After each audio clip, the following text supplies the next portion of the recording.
Ayaw magitlog ng inahin? Ano solusyon? Magandang araw sa inyo mga bossing. Marami pa din sa atin na nagkakaproblema sa pag-iitlog ng ating inahin. Ginawa naman daw nila lahat ng proseso ng pagpa-priming at bigyan ng vitamins, purga at flushing ay hindi pa din nag-iitlog ang kanilang mga inahin. Ngayon, bakit hindi nag-iitlog ito?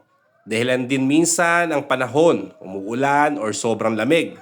At i-check nyo din ang inyong paligid na nilalagyan ng inyong alaga. Baka masyadong basa or masyadong ma-moisture ang lupa na tinatapakan nila.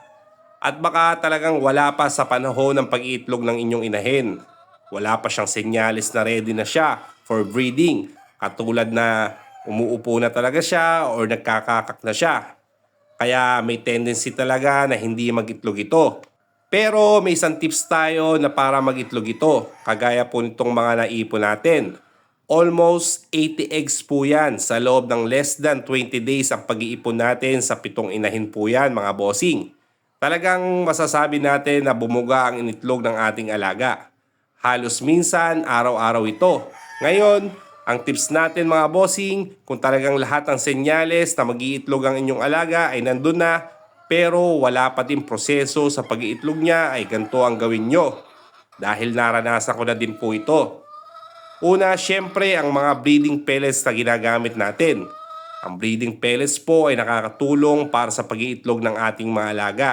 At kailangan natin ito katambal ng crack corn. Bigyan nyo ng 70% ng breeding pellet at 30% ng crack corn. Pangalawa ay lagyan nyo ng ilaw ang inyong mga inahin.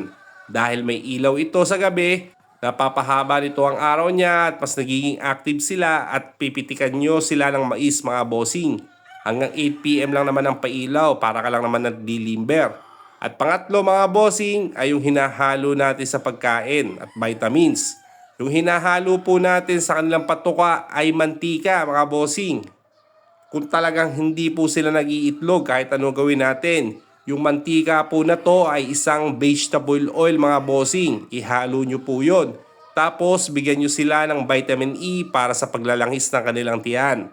At haluan nyo na din ang inyong patuka ng kahit 10% ng sunflower seeds. Malaking tulong din po yan sa pag-iitlog ng inyong alaga.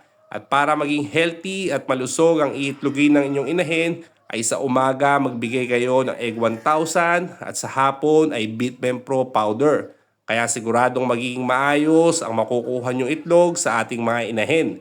Maraming salamat po sa inyo mga bossing. God bless po. Pakishare po ang ating video. Happy breeding!